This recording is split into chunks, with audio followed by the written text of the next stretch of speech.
लगता है कि लाहौर इस्लामाबाद पर भी कब्जा होना चाहिए? आप बिल्कुल होना चाहिए था। हम तो कहते हैं पाकिस्तानी ख़त्म हो जाए तो कम से कम ये है कि हिंदुस्तान के 18,000 पाकिस्तान के मुसलमान और 25,000 यहाँ के 43 करोड़, बांग्लादेश के 15 करोड़, तो ये हो गए आपके 58 करोड़। सारा हिंदुस्तान हो जाए तो हमें तो बड़ी खुशी है। अच्छा, तो उससे क्या होगा फिर जब ये 58 उससे क्या करोड़? होगा, जो हमारे यहाँ जमहूरियत चल रही है, इलेक्शन चल रहा है, इलेक्शन के वोटिंग से बनता है हर चीज़, तो उसमें कामयाबी मिलेगी। हमारे हिंदुस्तान के अंदर आज से गद्दार नहीं है, हमारे मुगलों के ज़माने से ही गद्दार यहाँ पर मौजूद हैं। जी। अच्छा, प्रधानमंत्री का जो ये एक्शन रहा, जो जिन्होंने आर्मी को जो है आगे मोटिवेट करा और कहा आप घुसकर मारिए, तो आप प्रधानमंत्री के पक्ष को लेकर क्या देखना चाहेंगे? प्रधानमंत्री ने, क्योंकि वो पॉलिटिशियन आदमी है, उन्होंने जो कहा था कि हम बदला लेंगे, बदला तो है, ये कोई बदला नहीं होता। बदला ये था कि उनको रेस्ट करते।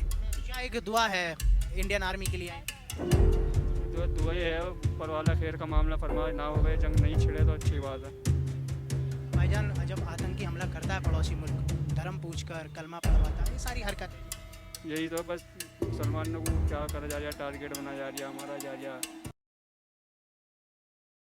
मोहम्मद एहसान कुरैशी। हाँ, फिलहाल हमारे साथ कुरैशी साहब मौजूद हैं। हम कुरैशी साहब से जुड़ेंगे और जानने की कोशिश करेंगे कि ये किस नज़रिए से जो है इस सिंदूर की सफलता को देख रहे हैं। सर, बहुत बहुत स्वागत है आपका। भैया, हम इस नज़रिए से देख रहे हैं हाँ कि जो 27 लोगों का कत्लेआम हुआ है जी, पहलगाम में। कश्मीर में, हाँ। क्या हमारी फोर्स हम्म, या इंटेलिजेंस ब्यूरो या सीआईडी हम्म, वहाँ पर इतने बड़े इलाके में, जो कि फौज का हाँ। बॉर्डर है, जी जी जी। वहाँ पर कोई नहीं था जो 27 आदमियों का कत्ल किया और उनके बाल बच्चे रोते बिड़कते रहे, और किसी ने उन 4 या 5 या 6 जितने भी थे जी सर। उग्रवादी, उनको किसी को नहीं रेस्ट किया या किसी को नहीं मार सके। पर जैसे ये जो बड़े बड़े जो संगठन हैं आतंकी, जैसे जैश ए मोहम्मद और लश्कर ए तैयबा, इनके जो विंग कमांडर हैं, इनको तो भून डाला इंडियन आर्मी ने, आपने पता होगा। इनको देखो, कश्मीर जो है, बहुत ऊंची पहाड़ियाँ हैं, नीची पहाड़ियाँ हैं, बहुत लंबा चौड़ा हिसाब है। अच्छा, फिर हमारे हिंदुस्तान के अंदर आज से गद्दार नहीं है, हमारे मुगलों के ज़माने से ही गद्दार यहाँ पर मौजूद हैं। जी। बादशाह थे उस टाइम भी गद्दार थे, और आज भी गद्दार हैं। तो गद्दारों की तो कमी कोई नहीं है, लेकिन उन बेचारों से पूछो जिनके आदमी मरे हैं, जिनका भाई मरा है, बाप मरा है, हाँ।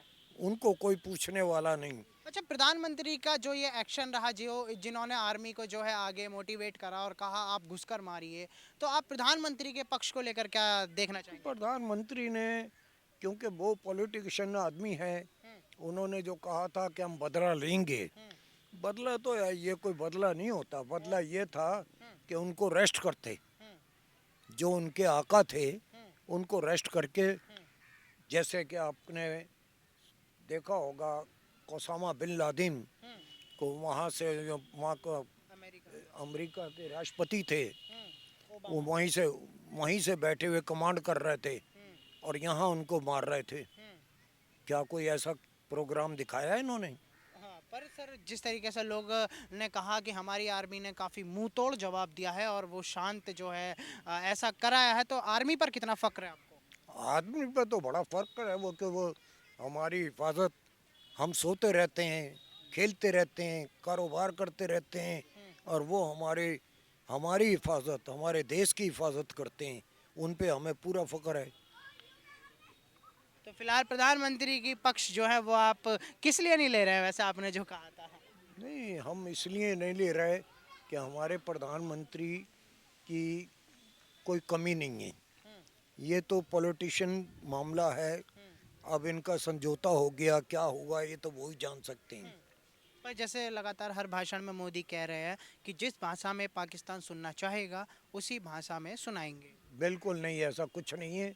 अब तक होता तो कुछ से कुछ हो जाता।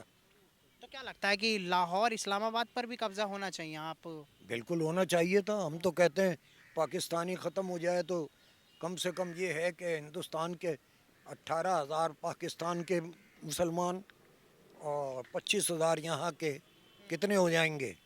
18 करोड़ और 25 करोड़ टोटल हो जाएंगे 38 और 5 43 करोड़। 43 करोड़, बांग्लादेश के 15 करोड़, तो ये हो गए आपके 58 करोड़। सारा हिंदुस्तान हो जाए तो हमें तो बड़ी खुशी है। अच्छा, तो उससे क्या होगा फिर जब ये 58 क्या करोड़? होगा, जो हमारे यहाँ जमहूरियत चल रही है, इलेक्शन चल रहा है, इलेक्शन के वोटिंग से बनता है हर चीज़, तो उसमें कामयाबी मिलेगी। पर 100 करोड़ तो खुद ही अकेले यहाँ पर उससे बहुसंख्यक। कोई फर्क नहीं पड़ता। 100 करोड़ सारे नहीं है, 100 करोड़ सारे ही नहीं है। इसके अंदर बहुत सारी जातियां हैं, बहुत सारे धर्म हैं। तो मुसलमानों में भी तो ऐसा है कि जो लोग बीजेपी को वोट देते हैं, ऐसे भी तमाम लोग हैं। बीजेपी को तो मैं भी वोट देता हूँ।